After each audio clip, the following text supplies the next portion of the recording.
Welcome everyone. I hope you all are fine. So we'll start again with chapter 1 of history. We'll just discuss some important aspects, some important events of this chapter. How, when and where. Part 1 is written. That means I have divided this chapter into different parts because it's not possible to clear the whole chapter in one video. So I have divided it into different parts. What we are going to study today? We'll study today how important are dates, which dates are to be considered, and how do we periodize history. So we'll study one by one. Firstly is how important are dates? Do you think dates are important? Yes, dates are important. Why? Dates are important because there are so many dates which are related to our life and these are important.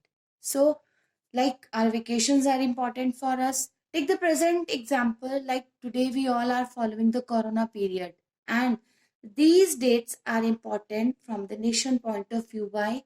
Because the whole nation is fighting against the corona pandemic and this is just because of that corona the lockdown period is going on. The dates of first lockdown was 24 March to 14th April and it was extended as the second lockdown from 15th April to 3rd May. So these dates are important for our nation because our nation is fighting against the corona. Take another example. Is your birthday date is important for you? Yes. Yes, your birthday date is important for you because that is the day which comes once in a year. You all are happy and this is important for you. Just tell me one thing more. Is your birthday is also important for the others also? It is important for you. But is it important for others also? No. So, like your birthday is important for you, same in the way there are some dates in the history which is important according to the historical point of view, and that is why these dates are considered in the history. So, is history is all about dates? No, history is not only about dates. There are some other facts also. What facts? A time when history was synonymous with dates. There was a time when history was synonymous with dates. When we talk about history, that means the dates will come. History is not only about dates. History is all about the comparisons. History is about comparisons. How? Before and after? Comparison. You can compare the present condition. What was the conditions before lockdown? You all were free. You're allowed to go to school. You're allowed to go outside. But what were the conditions? What is the conditions after lockdown? No, you're not allowed to go anywhere. You have to stay at home. So before corona, you all were free, and after corona, you all are at home. So same in the way the historians they compare the history, they compare the dates, they compare the different aspects, and they mark their importance in the history. Everything is having their history. Everything has a history from a cup of tea to the railways. Everything is having their history because they all are important from the historical point of view. How important are dates? The reason for associating dates with history. What are the reasons for associating dates? Earlier, there was a time when history was an account of battles and big events. There was a time when history was considered as the count of battles and big events. So, when we talk about battles and big events, then that history will be counted as date centric. But it is not, it is only one aspect. Another style of recording the history is also there.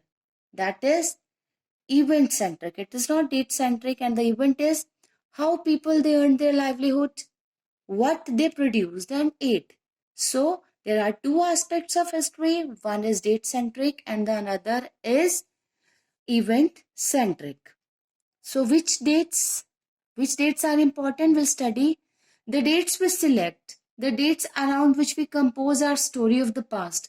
They are not important of their own. So if we select a date and we compose our story of the past, then it will not be important. It will become important when we add some important feature in that story. So only the date and the story is not important, but some important aspects when added there, it increases the importance of that story. So that is why dates are important. So example is there in the histories written by the British historians in India. The rule of each governor general from was important. Why? The first governor general was Warren Hastings and the last governor general was Lord Mountbatten. So the time period of these viceroy, they are important in the British history of India. So all the dates in these history books, they were linked, these personalities, these all history books, they are linked with these personalities, their activities, what policies they have made, what achievements they have done, and even their chronological periods, when they came to India, when they go out from India, and they all will study about them in the British history of India. And how do we periodize? So, in 1817, James Mill, he was a Scottish economist, he was a political philosopher. He published a 3-volume work, and the name of this book was A History of British India. And what he wrote in his book? He periodized Indian history into 3 parts, Hindu, Muslim and British. But earlier, the historians, they divide Indian history into 3 parts, that was ancient, medieval and modern. But the periodization of Mill was also accepted. Why do we try and divide history into different periods? Why we try to divide history into different periods? Why we do so? Because we try to capture the important aspects, the important characteristics of that time and its central features which appears to us. So the terms through which we periodize, that is demarcate the difference between the periods, become important. So when we mark the difference of one period with the other, then it will differentiate one period with the other, and it also mark the importance of one period with other. So this we have studied in part 1.